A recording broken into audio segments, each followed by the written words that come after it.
Hi, welcome to Sunkissed, and today we're doing another episode of Frog or Finish.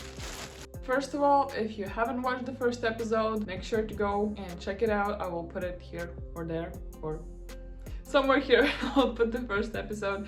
Go ahead and watch that one. And second of all, if you don't know what Frog or Finish is, I have a bunch of works in progress and I have around 2 or 3 bags of them. I'm going to be picking one of the works in progress, looking at it and deciding if I want to finish it or if I want to frog it. That's basically the whole series, and this is episode 2, or as I called it the last video, Ribbit to Riches. First project that I see that's on top of the bag is this small piece with white yarn.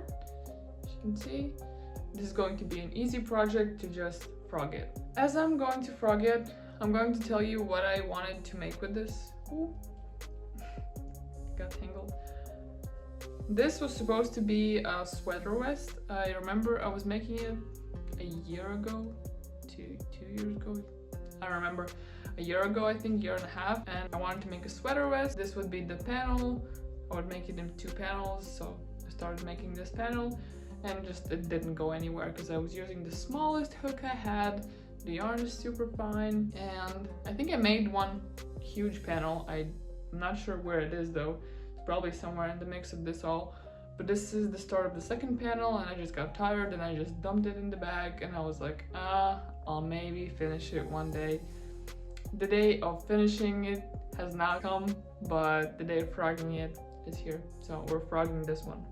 I'm struggling a little bit. The yarn does not want to get opened. I don't think I'm doing this from the right side. I'll try to unwind it from the other side because it looks more promising. I don't know what this is. Why was it pulled out? No, I tried the other side. It looks like it's just the start of this project, but oh, I think I got it.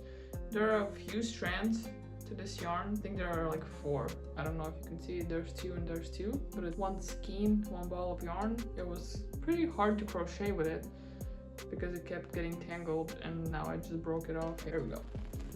I got it.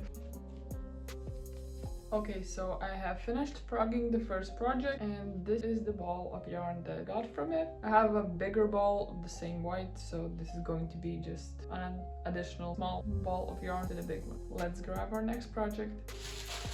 The next project I'm grabbing from the bag is this blue one-colored hat. The story behind this, it's my first try of making a bucket hat. I don't know if you can see this, but I made the back loops only on one side, so the brim of the hat goes out. Then I also made the back loops only on the other side, so this part of the hat goes out. But I think there's a problem in the yarn, or the problem is in the hook, because the hat just doesn't stand as it's supposed to be, like a bucket hat. And it just looked a little bit funny.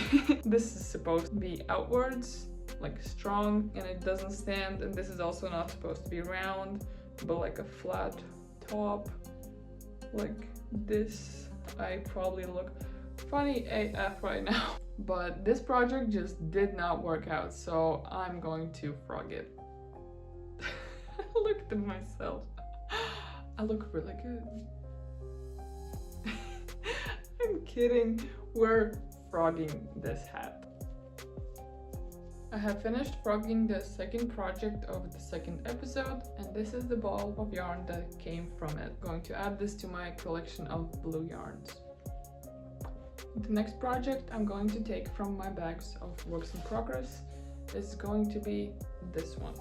So there's 2 panels, 2 holes on the sides and 1 hole on each side, up and down, side to side.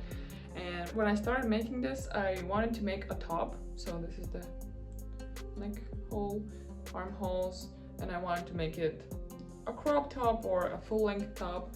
But I finished this in this stage because I didn't have enough yarn, and I put it in the work in progress bag with the thought that when I think of something that I'm going to make from this yarn, I'm going to frog this project and make something else. But looking at this, I think it's gonna look really cute as a shrug, I mean, no sleeves, nothing. It's just gonna be here. And I think I'm going to leave it like this. I can't really call it a finished project. Like, you know, I'm gonna frog it or finish it. I can't really say that I'm going to finish it because there's nothing to finish. There's maybe one loose end that I'm going to weave in, and this is ready to use. I can put it on for you, but it's not gonna look good over this sweater. But just so you get the glimpse of my idea.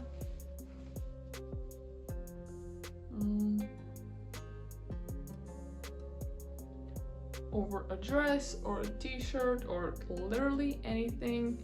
As you can see, it ends in my armholes. That's it. I think it looks really cute, so I'm going to keep it and I'm not going to frog it. Next project I have in these bags is this. I don't know how to show it. This was supposed to be the other strap, so it would be like this. It was supposed to be a market bag.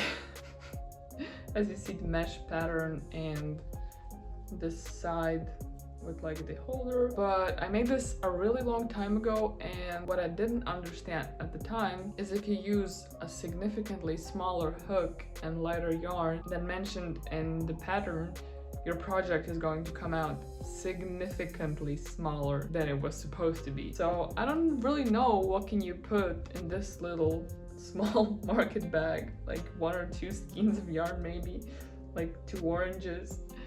I'm actually proud of myself that I did finish it, because usually I make a project and halfway through I understand that it's going to be pretty big, so I just throw it in the bag straight away and don't think about it for like a year. But I finished this one even though I knew that it's not going to turn out good. But I still finished it, and it was good practice on my mesh skills. But right now I literally have no use for this. It's too small. It's not even sitting correctly. It's pretty bad. I'm just going to frog it and use the yarn for a better project, because this yarn, I think it's 100% cotton yarn. And it's a pretty color, so I'm just going to frog it and give this yarn a new life. I have finished frogging the market bag, and this is the ball of yarn I had from it. I think I used a whole, I think it was 50 grams of 1 skein of cotton yarn, and here it is. I'm going to use it in my next project. The next project I have in these bags is quite big. It's going to be a bit of a struggle to show it on camera.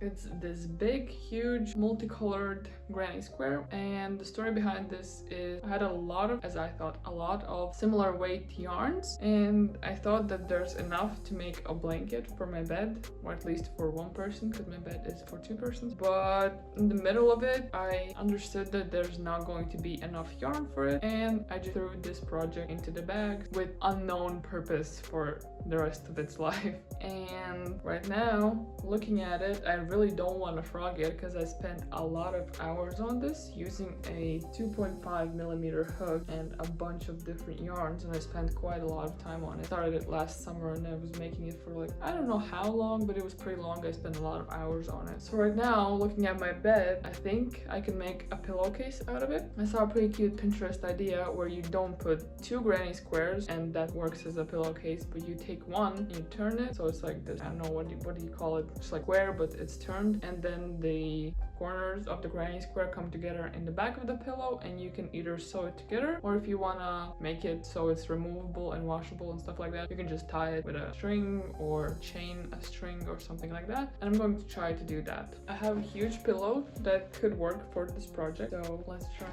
I made a chain from the last color I used on the granny square, currently holding the pillow in my lap and wrapping the corners around it, and I'm going to weave this between the corners and tie a ribbon, and we'll see how this works. So attaching it only through the corners was a little bit not enough, so I attached it not only in the corners but also a little bit further in all 4 corners, so it pulls together a bit more nicely. So this is what it looks like from behind. You can see there are open spaces. You can technically sew shut. If you don't want to be able to open it, I just made this and tied a ribbon so it's easy to open and easy to close if anything happens and I want to wash it or remove it or something like that. Something like this, it looks like from behind, and like this looks like from the front. I think it looks super adorable and I'm proud of myself that I made this because it took a lot of hours, and I'm happy that I found a way to use this and I didn't have to frog it because that would be really, really sad. So I'm going to put this on the couch and look at it and be so happy that it worked out. While editing this video, I found a pin on Pinterest, I'm gonna put it right here, on a different way how to make the pillowcase work, and I'm going to show it to you if you can see it. I'll do a close-up video, but basically you slip stitch only 2 of the sides together and the other 2 you close by sewing buttons, and I think it looks really cute. I chose this method because it looks so much better than the one I did before, which was just tying a string. I just didn't think of this. In my head it was like I have to slip stitch everything or nothing, but turns out I just had to open Pinterest and see this pretty idea. So this is the finished product of the pillowcase.